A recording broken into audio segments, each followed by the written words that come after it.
बुधवार व्रत कथा। समतापुर नगर में मधुसूदन नाम का एक व्यक्ति रहता था। वह बहुत धनवान था। मधुसूदन का विवाह बलरामपुर की एक सुंदर लड़की संगीता से हुआ था। एक बार मधुसूदन अपनी पत्नी को लेकर बुधवार के दिन बलरामपुर गया। मधुसूदन ने पत्नी के माता पिता से संगीता को विदा कराने के लिए कहा। माता पिता बोले, बेटा आज बुधवार है। बुधवार को किसी भी शुभ कार्य के लिए यात्रा नहीं की जाती है। लेकिन मधुसूदन नहीं माना। उसने ऐसी शुभ अशुभ की बातों को न मानने की बात कही। दोनों ने बैलगाड़ी से यात्रा आरंभ कर दी। 2 कोस की यात्रा के बाद उसकी गाड़ी का एक पहिया टूट गया। वहां से दोनों ने पैदल ही यात्रा शुरू कर दी। रास्ते में संगीता को प्यास लग गई। मधुसूदन उसे एक पेड़ के नीचे बैठाकर जल लेने चला गया। थोड़ी देर बाद जब मधुसूदन कहीं से जल लेकर वापस आया तो वह बुरी तरह हैरान हो उठा, क्योंकि उसकी पत्नी के पास उसकी ही शक्ल सूरत का एक दूसरा व्यक्ति बैठा था। संगीता भी मधुसूदन को देखकर हैरान रह गई। वह दोनों में कोई अंतर नहीं कर पा रही थी। मधुसूदन ने उस व्यक्ति से पूछा, तुम कौन हो और मेरी पत्नी के पास क्यों बैठे हो?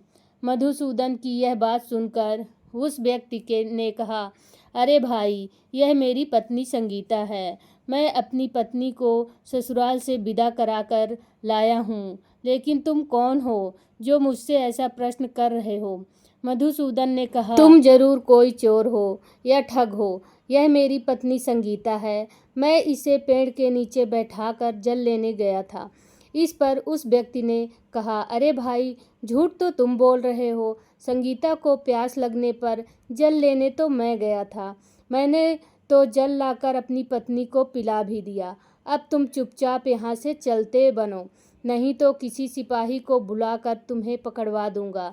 दोनों एक दूसरे से लड़ने लगे। उन्हें लड़ते देख बहुत से लोग वहां एकत्र हो गए। नगर के कुछ सिपाही भी वहां आ गए। सिपाही उन दोनों को पकड़कर राजा के पास ले गए। सारी कहानी सुनकर राजा भी कोई निर्णय नहीं कर पा रहा था। संगीता भी उन दोनों में से अपने वास्तविक पति को नहीं पहचान पा रही थी।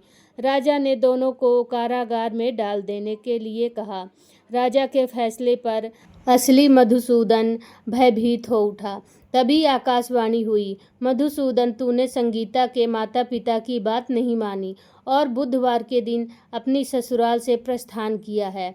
यह सब भगवान बुद्धदेव के प्रकोप से हो रहा है। मधुसूदन ने भगवान बुद्धदेव से प्रार्थना की कि हे भगवान बुद्धदेव, मुझे क्षमा कर दीजिए।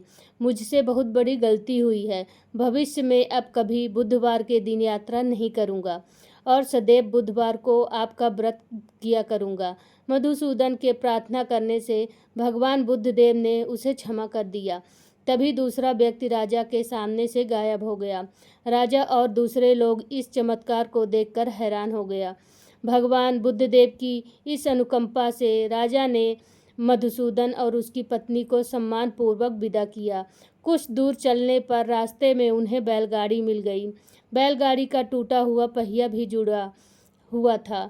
दोनों उसमें बैठकर समतापुर की ओर चल दिए। मधुसूदन और उसकी पत्नी संगीता दोनों बुधवार को व्रत करते हुए आनंदपूर्वक जीवन यापन करने लगे। इस तरह भगवान बुद्धदेव की कृपा से उसके यहाँ खुशियाँ बरसने लगी। इस तरह जो स्त्री पुरुष बुधवार का व्रत करता है तथा सुनता है, भगवान बुद्धदेव उनके सभी कष्टों को दूर करते हैं और सुख समृद्धि की प्राप्ति देते हैं। हिंदू धार्मिक मान्यताओं के अनुसार सप्ताह के सभी 7 दिन अलग अलग देवी देवताओं को समर्पित होते हैं। फिर उन्हीं के अनुसार पूजा आराधना की जाती है। बुधवार का दिन सभी देवी देवताओं में से सबसे पहले पूजे जाने वाले भगवान गणेश को समर्पित होता है। बुधवार के दिन उपवास रखने का विशेष महत्व होता है, क्योंकि बुधवार के देवता भगवान गणेश बुद्ध के देवता हैं। ऐसे में बुधवार के दिन व्रत रखने पर जीवन में सुख समृद्धि आती है और समय मंगलमय रहता है। ऐसी मान्यता है कि जो भी व्यक्ति बुधवार के दिन व्रत रखता है और पूरे दिन भगवान गणेश जी की साधना आराधना करता है, उस व्यक्ति के जीवन में कभी भी धन धान्य की कमी नहीं होती है।